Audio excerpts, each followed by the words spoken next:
Assalamualaikum Bu, selamat siang. Waalaikumsalam, selamat siang. Sebelumnya maaf saya mengganggu waktu Ibu. Terima kasih Ibu sudah meluangkan waktu untuk saya. Saya ada beberapa pertanyaan yang akan saya tanyakan ke Ibu. Uh, Bagaimana keadaan Ibu saat ini? Apakah sehat? Alhamdulillah saya sehat. Oh, Alhamdulillah. Bagaimana apa yang Ibu kerjakan tadi? Hal yang biasa saya kerjakan sehari-hari, membersihkan rumah, mengurus anak. Baiklah Bu, di sini saya langsung saja ke pertanyaan yang akan saya ajukan. Tentang pernikahan nih ya Bu. Sebelumnya maaf, di sini saya sudah mengetahui, kita sama-sama sudah mengetahui bahwa Ibu adalah seorang single parent. Single parent itu yaitu orang tua tunggal, di mana Ibu membesarkan 2 orang anak Ibu sendiri. Dan untuk pernikahan sendiri, bagaimana pandangan Ibu tentang pernikahan setelah perceraian? Ya, menurut saya pernikahan itu ya penuh tanggung jawab ya. Bukan hanya kesiapan materi tapi juga mental ya. Ya tadi Ibu bilang adanya kesiapan materi, kesiapan mental. Nah, materi, bukan hanya materi kata Ibu, mental juga. Selain dari itu, apa saja persiapan-persiapan yang dibutuhkan sebelum pernikahan agar nantinya di pernikahan tidak adanya kegagalan, karena Ibu sudah berada di fase setelah pernikahan lalu gagal. Menurut Ibu, apa yang harus dipersiapkan agar pernikahan tersebut tidak gagal? Menurut saya hal yang penting sebelum pernikahan itu ya yakin pada diri sendiri dulu ya. Karena kita akan berbagi hidup dengan orang lain, karena kita tidak memikirkan diri sendiri lagi. Kita akan berbagi hidup dengan pasangan, dan tentunya kita harus berkomitmen kepada diri sendiri bahwa kita bisa menerima entah itu baik atau buruknya pasangan kita, begitu. Di sini ada saling menerima, baik itu sisi baik maupun sisi buruk dari pasangan. Nah, kita kan sama-sama tahu kalau individu, setiap manusia itu mempunyai ego.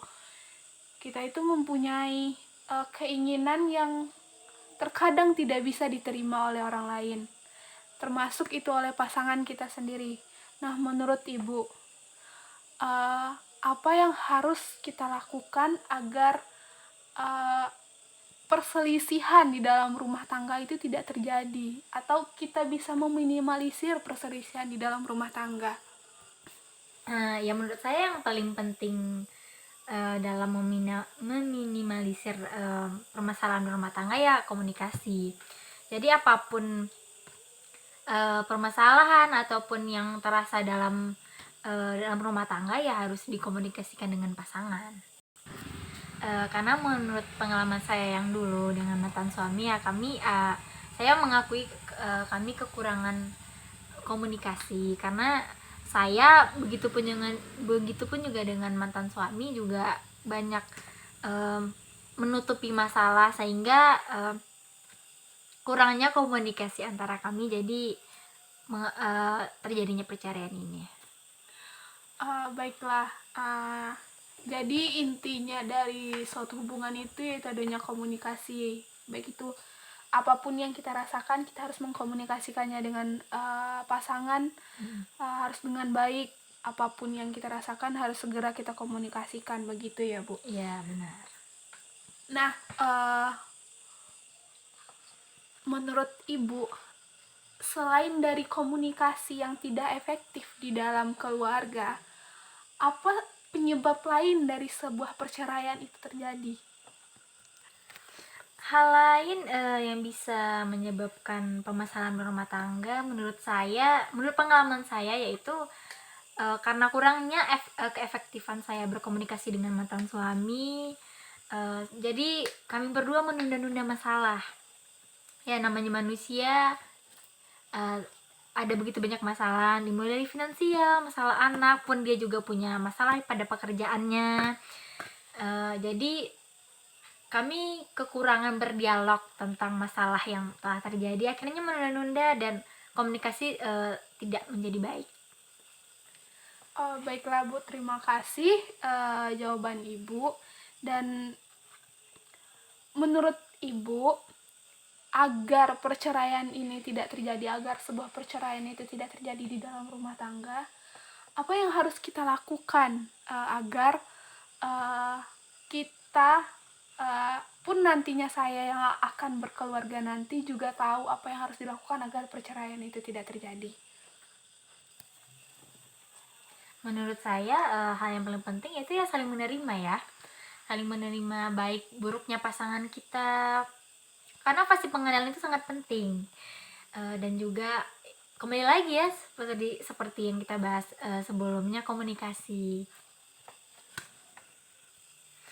Jadi jika terjadi permasalahan itu langsung dikomunikasikan begitu. Jadi baik masalah kecil maupun masalah besar dapat diatasi dengan baik, karena tentunya akan menemukan titik temu masalahnya begitu. Setelah 3 tahun perceraian Ibu,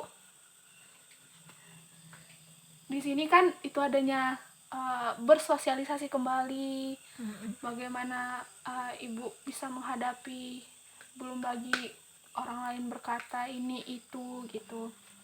Nah,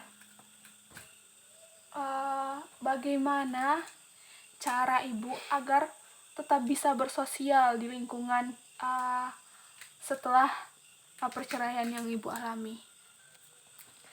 Syukur alhamdulillah di lingkungan saya tidak memandang perceraian sebagai hal yang buruk ya. Jadi saya tidak merasa tertekan atas lingkungan saya, dan komunikasi saya dengan suami juga berjalan dengan baik terkait anak, dan semua kebutuhan anak juga masih dipenuhi oleh mantan suami, maaf. Syukur ya Bu, di lingkungan Ibu saat ini itu tidak memandang sebuah perceraian menjadi hal yang buruk, dan mungkin bisa saja lingkungan yang seperti inilah yang juga membantu Ibu dalam setelah terjadinya perceraian. Nah, apa yang menjadi keputusan Ibu untuk menjadi seorang single parent setelah menikah, terus bercerai, dan memutuskan untuk mengasuh anak, hak asuh anak itu jatuh ke tangan Ibu? Apa keputusan kayak kenapa gitu? Ini merupakan keputusan berat ya buat saya, apalagi terkait anak. Saya memikirkan psikis anak saya setelah adanya perceraian. Namun saya dan mantan suami sudah tidak bisa lagi mengontrol emosi dan kesalahpaham yang sudah terlalu banyak di depan anak, jadi menimbulkan ketidakcocokan pada akhirnya. Dan setelah saya berpikir cukup panjang dengan menimbang banyak hal, ya saya akhirnya memutuskan untuk bercerai, dan saya perceraian jalan terbaik untuk kami berdua.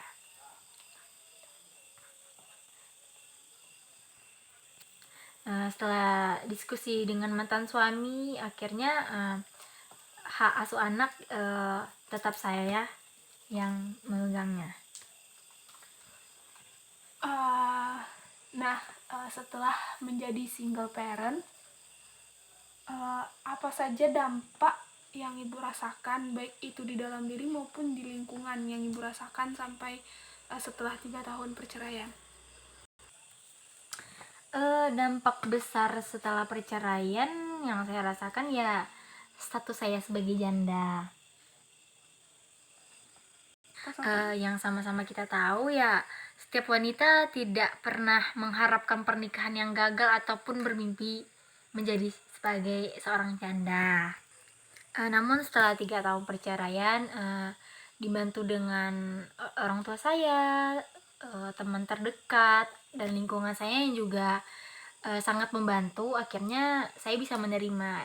Dan untuk berpasangan lagi belum terfikirkan oleh saya karena saya sedang sibuk untuk merintis usaha baru dan juga sibuk mendidik anak.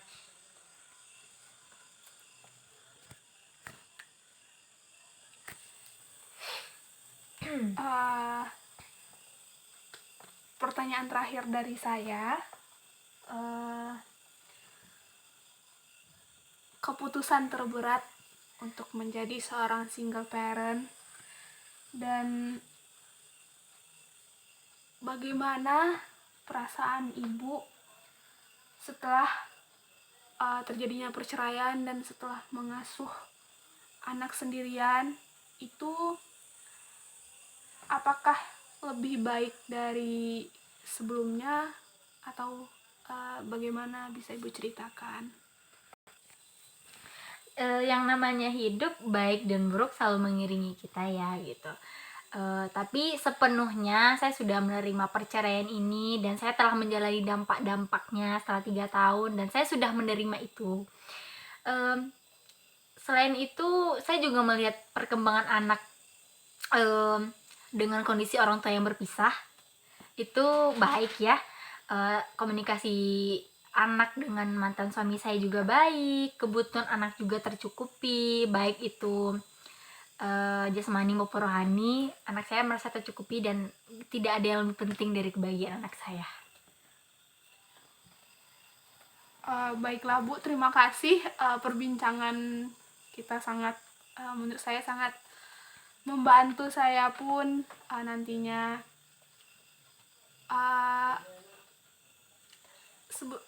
Sebelumnya kayak saya mengucapkan terima kasih sekali Ibu sudah mau meluangkan waktu untuk berbicara dengan saya, bercerita dengan saya. Selamat siang Bu. Semoga hari Ibu selanjutnya lebih menyenangkan, usaha Ibu sukses, dan anak-anak Ibu tumbuh menjadi anak yang menggemaskan. Assalamualaikum warahmatullahi wabarakatuh. Waalaikumsalam warahmatullahi wabarakatuh.